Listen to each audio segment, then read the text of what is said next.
귀한 찬양 감사합니다. 오늘 새해 신년 예배로 우리가 드리게 되는데요. 성탄 후에 첫 번째 드리는 예배입니다. 주님께서 주시는 말씀을 우리가 듣도록 하겠습니다. 주님이 주신 말씀은 신약 데살로니가 후서 1장 1절에서부터 3절입니다.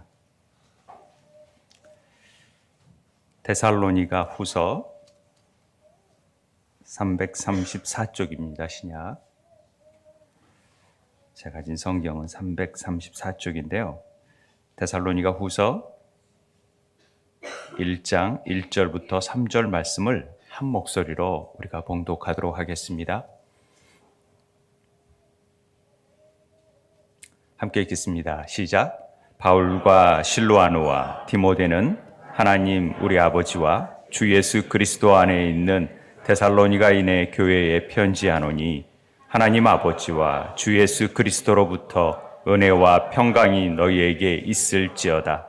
형제들아, 우리가 너희를 위하여 항상 하나님께 감사할지니 이것이 당연함은 너희의 믿음이 더욱 자라고 너희가 다 각기 서로 사랑함이 풍성함이니. 아멘. 할렐루야. 1년 만에 보는 것 같습니다. 성년 예배를 드리고 이제 2022년, 이제 2023년에 얼굴을 뵙게 되니까 너무나도 감개무량합니다. 2023년 1월 1일 주일이 되어서 우리가 이렇게 첫 번째 주일을 1월 1일 날 하나님 앞에 예배 드릴 수 있는 것도 참 더 뜻깊지 않나 하는 생각을 갖게 됩니다. 우리 세움 모든 가족들 또 함께 예배드리는 우리 성도님들, 하나님 아버지와 주 예수 그리스도로부터 은혜와 평강이 가정에 넘치게 되기를 축원드립니다. 여러분, 올 새해는 어떤 기대감을 가지고 계십니까? 다들 올해는 좀 더 다른 모습, 또 나름 어떤 색다른 기대, 또 전보다는 더 뭔가 변화되어 있는 모습들을 바라보는 것들이 당연한 것이죠.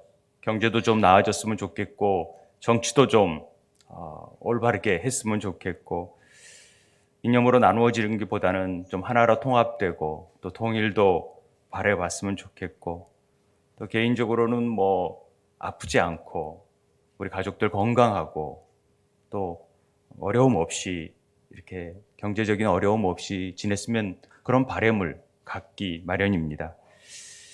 그러나 우리 그리스도인들이 또 갖는 바람은 있죠. 그것은 작년과는 다르게 좀 새롭게 변화를 받고 좀 하나님과 관계 안에서 더 새로워지고 더 그래서 더 하나님의 사랑을 더 받고 하나님 앞에 더 성장해 나아가는 모습, 이런 것들을 우리 그리스도인이라면 다 바라고 또 기대할 것입니다. 올해 저희가 표어를 작년에 리셋해서 변화와 성장이라는 화두를 가지고 한 해 우리를 점검해 보고 또 우리가 어떻게 변화되고 어떻게 성장되어 가는가를 함께 고민해 보려고 합니다. 변화에는 내적인 변화가 있을 것이고 외적인 변화가 있을 것입니다. 외형적으로 변화가 됐다 해도 내면이 변화되지 못한다 한다면 변화라고 할 수가 없는 것이죠. 그래서 내적인 변화가 먼저 일어난 다음에 외적인 변화가 이루어져야 그것이 참다운 변화다, 이렇게 우리는 생각합니다. 그래서 성경에서는 로마서 12장 2절에 너희가 이 세대를 본받지 말고 지금 마음을 먼저 새롭게 함으로 변화를 받는 것이 중요한 일이다. 이 변화를 받다라는 것이 메타폴모라는 헬라어입니다. 그런데 이 헬라어 자체는 완전히 형태를 바꾸는 것입니다. 누가 보더라도 와, 저 사람 참 변화됐다. 정말 제가 이 개척했을 때 하윤이랑 우리 연우를 업고 또 막 전우사님이 안고 반주를 하고 막 그랬던 기억이 나요. 그런데 지금은 숙녀가 돼가지고요, 달려서 안기면 이게 좀 어떻게 안아야 될지 이렇게 막 할 정도로 너무 큰 아이가 되어 있었던 거죠.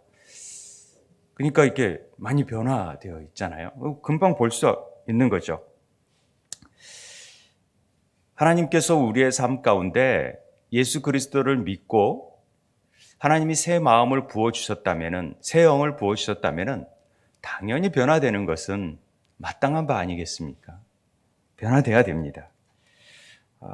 완전히 메타폴머처럼 완전히 변화되어야 되는 모습을 보여줘야 되는 것이죠. 믿음이라는 것이 눈에 보이기는 참 어려운 부분입니다만은 그래도 사람들이 볼 때, 저 사람 옛날에 저러지 않았는데, 예, 제가 대학 동창회 나가면은 그런 얘기를 꼭 듣습니다. 와, 사람 됐다.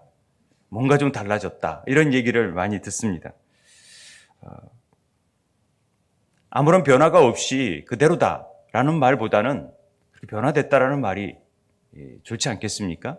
물론 젊어졌고 예전 모습 그대로다라는 말도 좋겠지만은 그래서 저는 이렇게 원숙해지고 더 뭔가 기품이 있어지고 더 뭔가 모르는 변화가 있다라는 말을 좋아합니다. 기독교가 기적의 종교입니다. 그렇죠? 이변의 종교는 아닙니다.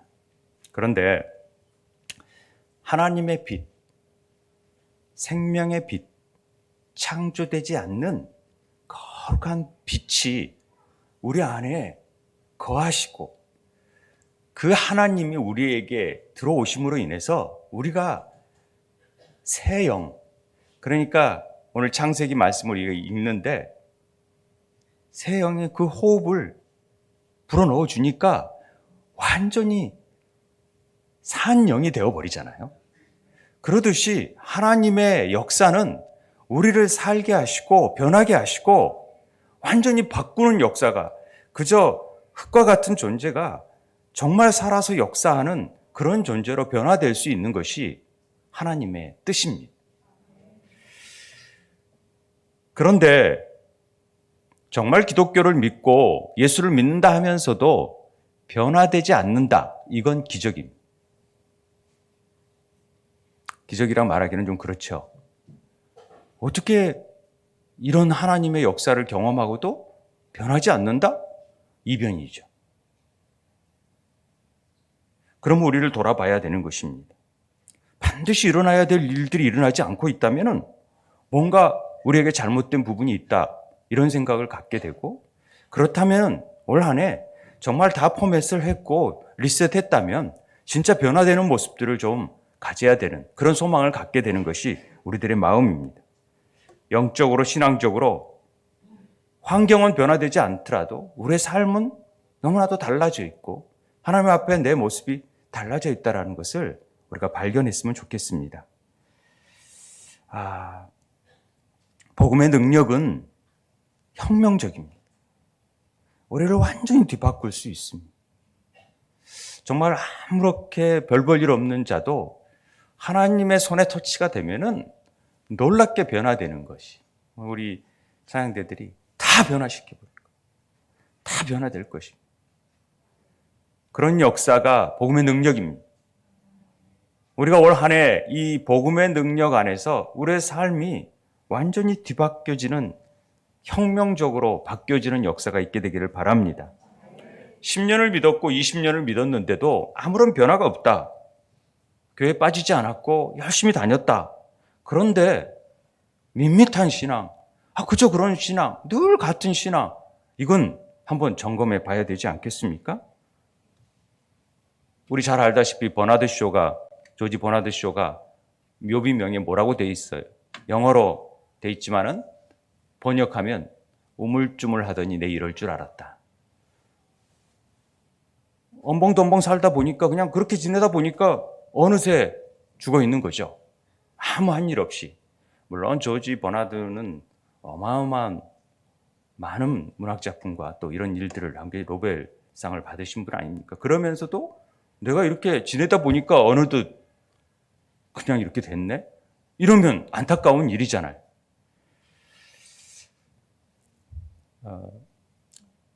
미국에서 목회하는 처남이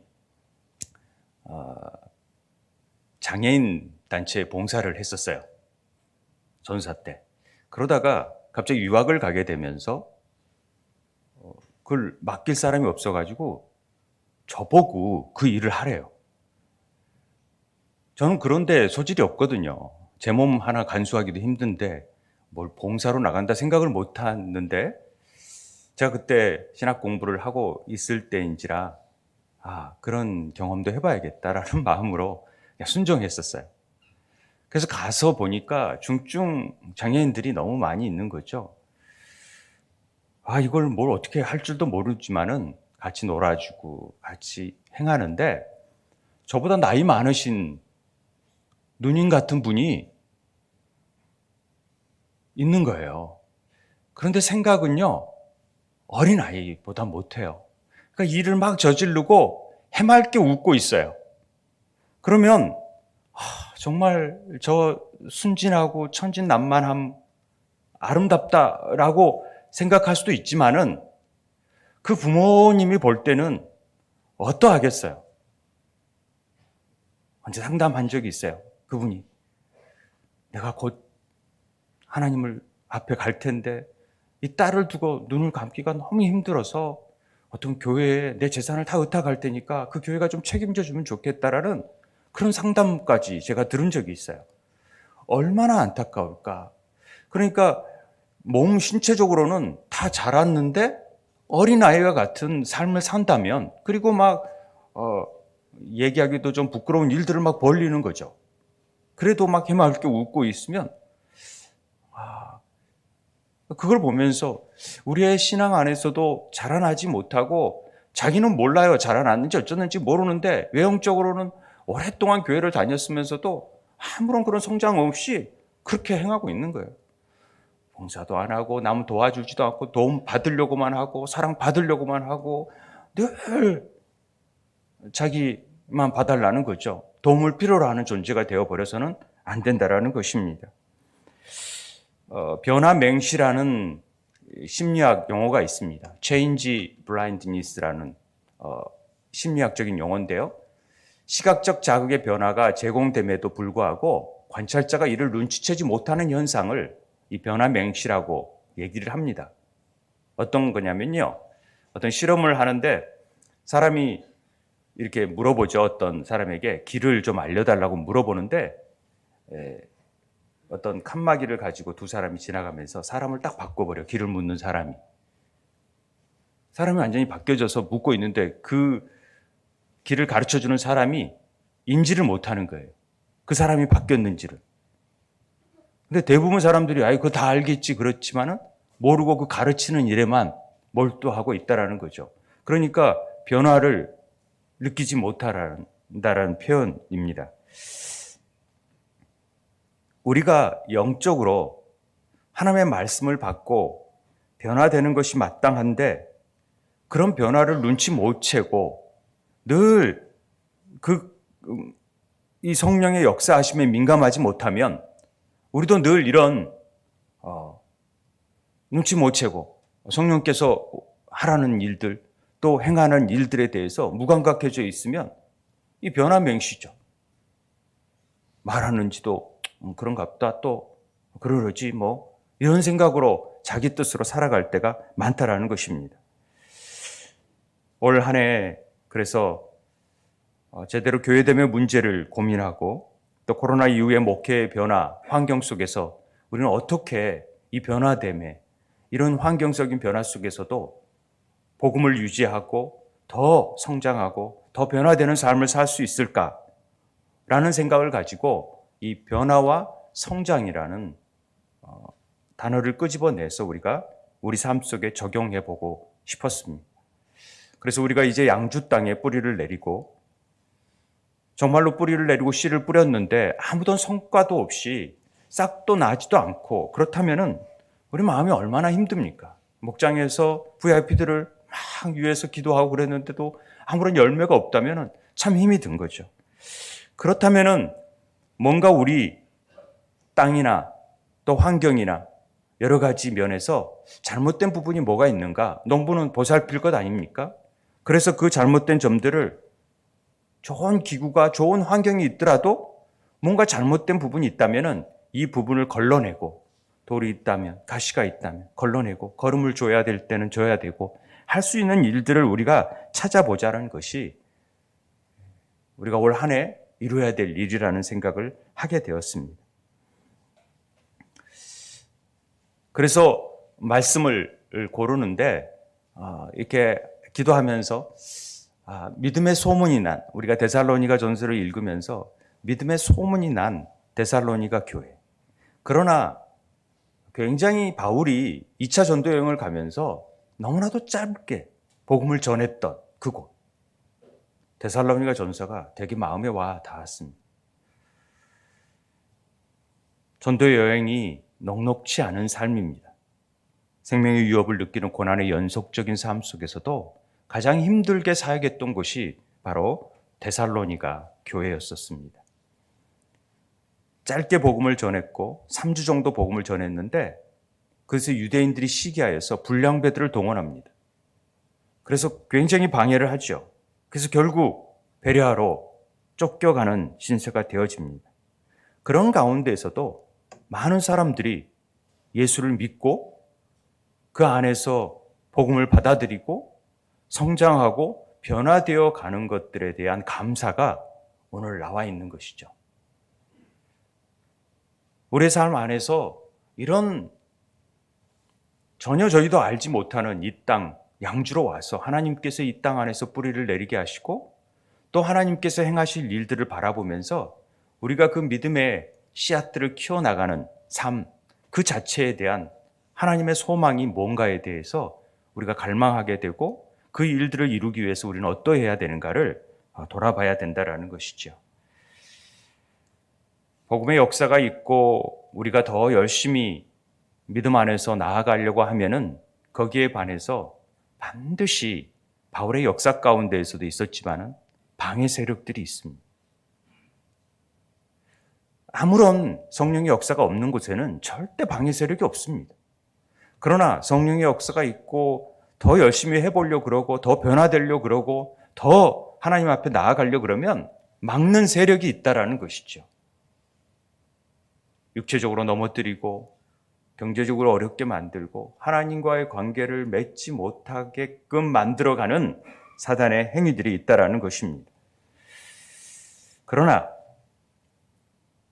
우리에게 이런 여러 가지 어려움과 좋지 못한 환경이 있다 할지라도 어떤 게 있어야 되느냐? 오늘 그 얘기를 바울이 데살로니가에 대해서 하고 있다는 것입니다. 자, 우리 2절을 함께 읽어보도록 하겠습니다. 다 같이 한번 읽어보죠. 시작. 하나님 아버지와 주 예수 그리스도로부터 은혜와 평강이 너희에게 있을지어다. 아멘. 은혜와 평강. 이건요, 바울의 모든 편지마다 어떤 인사말처럼 나오는 말이 은혜와 평강이 있기를 원합니다. 이런 얘기를 많이 써서 익숙해 있습니다.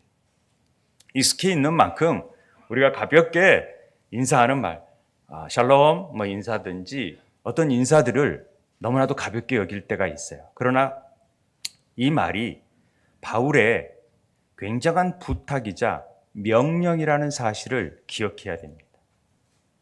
이게 있어야 우리가 진정한 감사와 또 이런 환경 가운데에서도 믿음을 성장시키고 변화시킬 수 있는 동력이 뭐냐? 바로 은혜와 평강이 있어야 한다라는 얘기입니다. 이 은혜와 평강이 누구로부터 오는 거였냐? 하나님 아버지와 주 예수 그리스도로부터 오는 은혜와 평강이 있어야 된다라는 것을 말씀드리는 겁니다. 누가 주신다고요? 하나님 아버지, 주 예수 그리스도. 삼위 하나님께서 주시는 이 은혜와 평강이 우리 안에 반드시 있어야만 우리가 믿음의 성장과 진보를 이룰 수 있다는 얘기를 하고 있습니다. 이 뜻을 우리가 마음에 새기고 받아들이는 자가 있는가 하면은 그저 그런 말이네 하고 졸면서 그냥 넘기는 사람들도 있고 다 각양각색을 가지고 이 말씀을 받아들일 거라고 생각을 합니다. 그러나 이 은혜와 평강을 정확하게 아는 자들이 하나님의 변화와 성장 안에 참여할 수 있는 동력이 되어진다는 것입니다. 자, 이 은혜라는 말을 한번 좀 살펴보죠. 은혜는 우리가 잘 알다시피 우리 생명의 삶 가운데 다 은혜를 배웠으니까 값없이 조건 없이 주는 하나님의 사랑 이런 것들 우리가 알고 있잖아요. 이 카리스라는 것이 그런 뜻입니다. 은혜, 호의, 친절이라고 하죠. 우리 보통 카리스마 있다 그러면 굉장히 이 말 어휘 자체가 좀 변질되었다고 할까요? 카리스마 있다 그러면 저 사람 좀 힘있고 뭔가 강력하게 뭘 이루어 나가고 이런 사람을 카리스마 있다, 칼이 있다 이런 얘기 하잖아요. 그런데 그런 뜻이 아니라 카리스마는 은사죠. 은사. 은혜를 통한 일. 그러니까 그런 은사들이 있다라는 것을 카리스마 있다라고 하는 걸 오해하면 안 되는 것이죠. 그런데 이 카리스라는 말, 이 은혜라는 말이 하나님의 우리를 향한 선한 뜻을 은혜라고 합니다. 이게 전제가 돼야 돼요. 하나님이 우리를 향하신 선한 뜻. 하나님이 선하다. 선한 분은 하나님밖에 없다라는 것은 하나님의 행하시는 일은 전적으로 옳다. 이런 뜻이에요. 다른 게 옳은 게 아니에요. 선한 분은 한 분이시기 때문에 아무리 우리가 옳은 일을 한다 그래도 다른 각도에서 보면 옳지 않은 일이 되어질 수 있어요. 안중근 의사가 폭탄을 이렇게 이또를 총으로 쏴도 일본 측에서 볼 때는 의롭지 않은 행동이 되어질 수 있어요. 그러듯이 하나님의 행하시는 일들은 선해요. 그러니까 그것이 거짓이고 잘못된 일이고 저걸 왜 속이는 일이고 이게 아니라는 거죠. 하나님의 뜻은 무조건 올바른 일이다. 이해되시죠? 그런 은혜를 주셨다라는 것은 우리를 향한 하나님의 은혜는 반드시 선한 오르신 계획이라는 사실을 먼저 인지해야 됩니다. 여러분 이거 믿으세요? 우리에게 은혜를 주신다는 것은 우리에게 값없이 주시는 하나님의 놀라운 사랑이죠. 이제 우리가 잘 알고 있는 자격 없는 인간에게 향하신 하나님의 조건 없는 사랑인데 그 사랑은 전적으로 옳은 것이에요.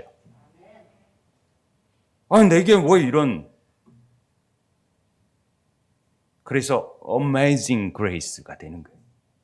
정말로 형언할 수 없는 하나님의 은혜가 돼요. 우리의 생각보다도 훨씬 뛰어넘는 하나님의 계획하심 속에서 이루어지는 일이니까 그렇게 은혜를 주시는 일이니까 이런 하나님의 자격 없는 인간에게 행하신 하나님의 조건 없는 사랑의 결정판이 십자가입니다. 십자가를 통하여서 우리를 구원하시는 계획이 있는 것이죠. 이게 바로 은혜다. 그래서 우리는 하나님을 믿고 섬기고 살아갈 수 있고 변화될 수 있고 성장할 수 있는 그 중요한 길목에 이 은혜가 작동되고 있다는 사실입니다. 은혜가 있기에 우리가 변화될 수 있는 거예요. 은혜가 있기에 우리가 성장할 수 있는 거예요. 이 은혜를 모르니까, 이 은혜를 깨닫지 못하니까 우리 삶이 변화가 없는 거예요. 그래서 은혜와 평강이 있기를 강력하게 명령하는 것입니다. 평강이라는 단어 자체도 에이레네라고 들어보셨는지 모르겠어요. 에이레네라는 합창단도 있고 그렇습니다만 에이레네가 평화입니다. 히브리어는 샬롬이죠. 이 에이레네는 에이로라는 어떤 일들을 결합하다, 하나가 되다라는 뜻에서 파생된 단어예요. 이 말이 뭐냐면은 쉽게 얘기하자면은 이 어깨와 몸과 어깨를 연결시키는 관절이 있죠. 이 관절들이 원활하게 잘 연결되어 있는 상태, 무릎과 허벅지와 무릎 사이를 연결시키는 이 관절들이 잘 결합되어 있는 상태가 평화, 평강 이런 의미입니다. 그러니까 하나님과의 관계가 삐걱대지 않고 잘 원활하게 돌아가고, 이거 올리지도 못하고 50견처럼 이런 상태가 아니라 잘 돌아가고 아무렇지도 않은 상태가 평화인 상태인 것입니다.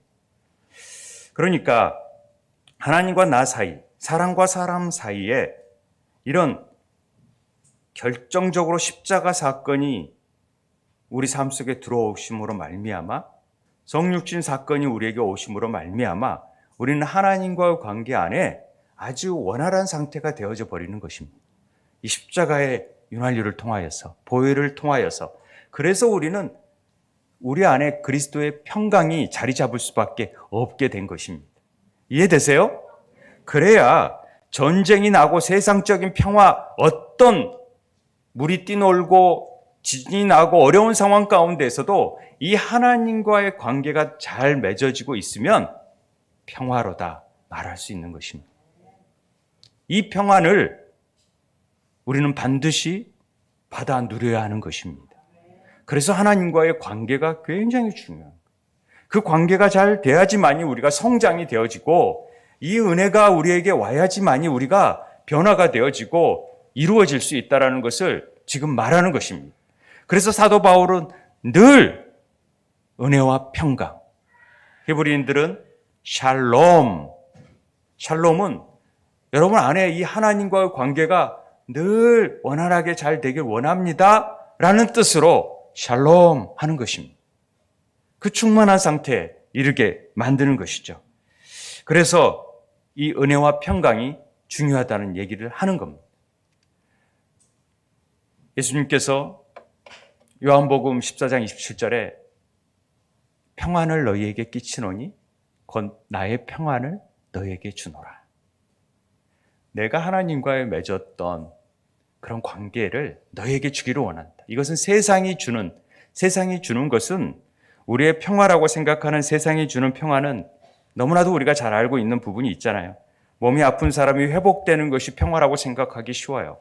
그리고 돈 걱정이 많던 사람들이 돈이 주어지면 그것이 세상적인 평안인 것이죠. 그게 돈만 주면 해결되면은 다 평안해질 거다라고 사랑하는 이가 떠났을 때 돌아오면은 평안해지는 것이죠.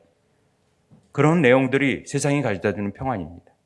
그러나 그런 것들이 우리에게 진정한 평화를 줄 수 있습니까? 아니라는 거죠. 또 헤어질 수 있고, 또 아플 수 있고, 또 없어질 수 있고, 그러면 또 불안해지는 거죠. 그런 세상이 주는 평안이 아니라는 것이죠. 그래서 세상이 주는 평안은 우리 마음의 근심이 될 수도 있고 두려워할 수도 있어요. 그런데 절대 하나님이 주시는 평안 안에 있으면 그런 근심이나 두려움이 없다라는 것이죠. 그래서 이 은혜와 평강이 너희들 삶 안에 꼭 있기를 부탁하고 명령한다라고 지금 바울이 얘기하는 것입니다. 그래야 아무리 짧은 복음을 받았어도, 아무리 순간적인 믿음의 연조가 짧더라도 하나님의 변화와 성장과 진보를 이룰 수 있는 역사가 이루어진다는 것을 얘기하는 것입니다. 우리는 걱정이 되고 근심이 될 수밖에 없습니다. 그런데 예수님이 이 일 하시고 나서 십자가를 지십니다. 그리고 그 길을 떠납니다. 예수님의 평안의 정체는 내가 드려지고 희생되어짐으로 인해서, 내가 제물이 되어짐으로 인해서 다른 사람들이 갖게 되는 어떤 평안과 회복을 얘기하고 있어요. 예수님이 십자가에서 그 일을 이루시기 위해서 다 이루어진 일을 우리는 고스란히 받아들여 누리게 됐을 때 우리 안에 근심과 두려움이 없게 된다는 것을 말씀하고 있는 것입니다. 이걸 데살로니가 교회, 아니 우리에게 지금 이 신년 예배, 첫 예배를 드리는 우리에게 이 은혜와 평강이 넘치게 되기를 원하고 있는 것입니다. 그래서 자격 없는 우리들이 하나님의 그 선하신 뜻 가운데 모든 일을 행할 수 있는, 선한 일을 행할 수 있는 존재들이 되어버리는 것이죠. 그래서 우리가 하나님과의 관계가 회복되어져 버렸어요. 너 내 아들이 되어버린, 내 자녀가 되어버린. 그러면 끝나는 거 아닙니까? 그럴 때 우리 삶이 그때부터 찬란하게 변화되기 시작합니다. 저는 이 관계의 회복이 있었으면 좋겠습니다. 저는 이런 일들을 행하는 것이 바로 교회라고 생각합니다. 교회가 세상과의 관계를, 하나님 안에서 멀어져 있던 세상과의 관계를 회복시켜주고 다리를 놓는 역할을 해야 되는 것이 교회라고 생각합니다. 그 변화의 중심에서 우리가 거룩한 제사장이 되어지는 것이죠. 제가 거룩한 제사장을 라틴어로 폰티탁스라 그래요. 여러분들 혹시 보셨을지 모르겠지만 폰티탁스라는 말은 다리를 놓는 사람이라는 뜻이에요. 제사장을 다리를 놓는 사람이다. 하나님과 세상과의 다리를 놓아주는 사람. 즉 교회는 그런 역할을 해야 되는 것이죠. 우리가 하나님 앞에 받은 은혜와 평강을 세상에 흘려보낼 수 있도록 다리 역할을 해야 되는 것이죠. 그래서 우리는 거룩한 제사장이라는 것입니다. 하나님 나라의 대사라는 것입니다. 그래서 우리 아이들이 변화를 받아서 하나님 앞에 영적 예배를 드릴 수 있는 거룩한 제사장이 되어지는 것이죠. 저는 올 한 해 많은 기대와 계획이 있을지라도 무엇보다도 하나님의 관계가 회복되고 바르게 정립되어져서 우리 안에 그리스도의 은혜와 사랑을 깨닫고 성령의 인도하심 속에서 변화와 성장으로 나아가는 복된 2023년이 되기를 소망합니다. 여러분 기대하시죠? 제가 마지막으로 어떤 글을 읽다가 우리 표가 Changing and Growing Church 그랬는데 이 change와 chance 차이가 뭐냐라는 질문이 있더라고요. change와 chance의 차이가 뭔 것 같아요? change는 변화고 chance는 기회잖아요. 그런데 바로 G와 C의 차이랍니다. 너무 간단하죠? G와 C를 되면 된다는 거죠. 그런데 이 변화는 반드시 성장을 낳는 데입니다. 그래서 체인지는 그로스로 낳고 이 챌린지, 도전이 기회를 만들어낸다고 하는 거예요. 그래서 저는 이 말이 굉장히 다가왔습니다. 우리가 진짜 이 하나님의 은혜와 평강을 통하여서 올 한 해 그리스도 안에서 믿음이 자라고 그렇게 변화되면은 당연히 성장을 이루어내는 것이 마땅한 것이고 그런 성장을 이루기 위해서는 반드시 도전이 필요하고 또는 기회를 만들면서 그 일을 행해야 된다는 사실을 깨달았습니다. 올 한 해 우리가 그런 도전을 행해 봤으면 좋겠습니다. 그럴 때 기회가 찾아올 것입니다. 그 기회를 놓치지 말고 붙들고 하나님이 주시는 그 찬스, 그게 말씀을 읽다가 기도하다가 발견되는 은혜가 있게 되길 바랍니다. 그래서 하나님이 날 향한 하나님의 뜻이 무엇인지를 잘 깨닫고 내 삶의 방향을 완전히 바꾸어 버리고 그래서 진짜 하나님께서 원하시는 바대로 내가 행할 수 있는 계기가 뭘까? 똑같은 일을 하면서도 생각을 전환하니까 엄청난 변화를 이루어 냈듯이 우리 삶에도 그런 도전, 그런 기회, 그런 변화를 통하여서 그런 성장을 이루어내는 복된 은혜가 우리 세운 교인들 삶 속에 아주 분명하고 또 확고하게 온전하게 드러나게 되기를 주의 이름으로 축원드립니다. 우리 함께 기도했으면 좋겠습니다. 이 시간 하나님의 은혜와 평강 속에서 주님이 주시는 그 은혜를 지금까지 베풀어 주신 은혜를 하나님과의 그 관계 안에서 삐걱거렸던 우리의 모습들을 다시 조정하고 회복시켜서 이미 우리 안에 들어와 있는 이 은혜와 평강을 통하여 우리가 도전하고 새로운 기회를 얻고 그래서 또다시 변화되고 성장할 수 있게 해달라고 성령께서 우리를 역사할 때마다 민감하게 반응할 수 있게 해달라고. 그래서 우리 삶이 하나님 앞에 더 쓰여질 수 있게 해달라고 우리 함께 기도했으면 좋겠습니다. 우리 소리 내서 기도하겠습니다.